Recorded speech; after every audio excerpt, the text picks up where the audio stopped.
Robert F. Kennedy, the brother of assassinated President John F. Kennedy. Many Americans believed he could become the next president of the United States. In 1968, Robert Kennedy entered the presidential race and quickly gained massive popularity. He spoke against the Vietnam War, talked about poverty, human rights, and the need to change the country's political system. Millions of people supported him. After winning the California primary on June 5, 1968, Kennedy gave a speech at the Ambassador Hotel in Los Angeles. It was a huge victory that brought him much closer to the White House. After the speech, he walked through the hotel kitchen, greeting supporters. Seconds later, gunshots rang out. Kennedy collapsed to the floor. The shooter was identified as Sirhan. He was captured at the scene. Robert Kennedy died the next day at the age of 42, but almost immediately, conspiracy theories began to spread. Some believed Sirhan could not have fired the fatal shot from where he was standing. Others claimed there may have been a second gunman. Robert Kennedy had many enemies: organized crime, political rivals, and people connected to the Vietnam War. Malcolm X, an African-American Islamic leader, speaker, and civil rights activist in the United States. He supported Black self-determination, self-defense, and strongly criticized racism in America, while initially supporting the separation of Black and white communities. As a child, he lost his father, his mother was later placed in a psychiatric hospital, and Malcolm grew up in foster care. At age 20, he was sent to prison for burglary, where he joined the Nation of Islam, an African-American religious and political organization that mixed Islam, Black nationalism, and the idea of separation from white society.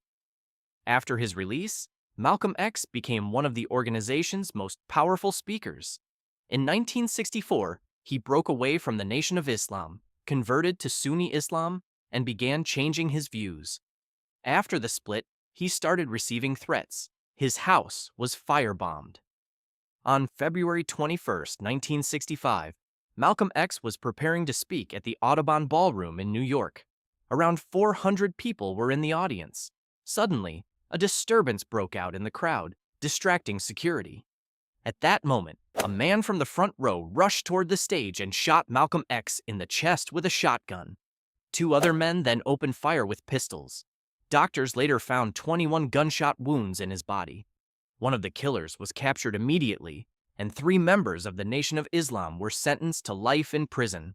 But decades later, one of the gunmen claimed that 2 of the convicted men were innocent. In 2021, they were officially exonerated, and in 2022, New York authorities agreed to pay $36 million over the wrongful convictions. Huey Long, one of the most controversial American politicians of the 1930s.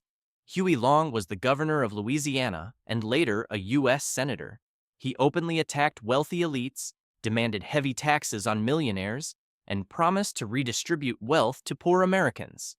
During the Great Depression, he became extremely popular among ordinary people, but at the same time gained powerful enemies among bankers, businessmen, and political figures. Many believed Long could become the next president of the United States. Even Franklin Roosevelt saw him as a serious threat. Before his assassination, rumors spread that powerful people wanted Huey Long dead. Long himself claimed there had already been attacks and threats against him. On September 8, 1935, he was inside the Louisiana State Capitol during a special legislative session. As Long walked through a corridor, a doctor named Carl Weiss approached him and shot him in the abdomen.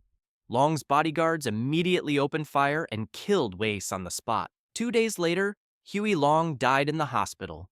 Officially, investigators claimed Weiss killed him because of a political conflict involving Judge Benjamin Pavy's family.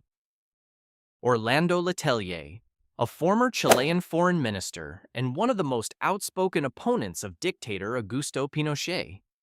After the U.S.-backed military coup during the Cold War, Letelier was arrested, tortured, and eventually forced into exile in America. But even in the United States, he continued criticizing Pinochet's regime and tried to convince other countries to stop supporting the Chilean dictatorship. In 1976, Orlando Letelier was living in Washington, D.C., believing he was finally safe. But on the morning of September 21st, he was driving to work with colleagues through Embassy Row, one of the most famous areas of the U.S. Capitol. Suddenly, a bomb exploded underneath his car. The blast was so powerful that Letelier was torn apart inside the vehicle. His colleague, Ronnie Moffett, was also killed by shrapnel. Later investigations linked the assassination to DINA, Pinochet's secret police. It became one of the most infamous political terror attacks of the Cold War. A foreign dictatorship had successfully carried out a bombing in the center of Washington, D.C. Harvey Milk, one of the first openly gay elected officials in United States history.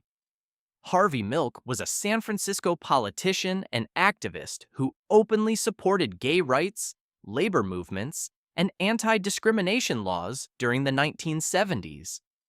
At a time when much of America still viewed homosexuality as unacceptable, Milk became a national symbol for the growing LGBTQ movement.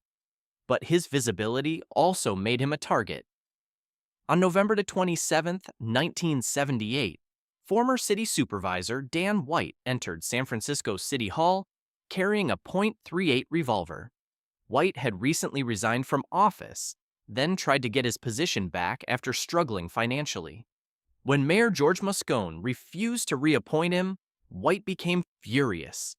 That morning, he avoided metal detectors by climbing through a window into City Hall.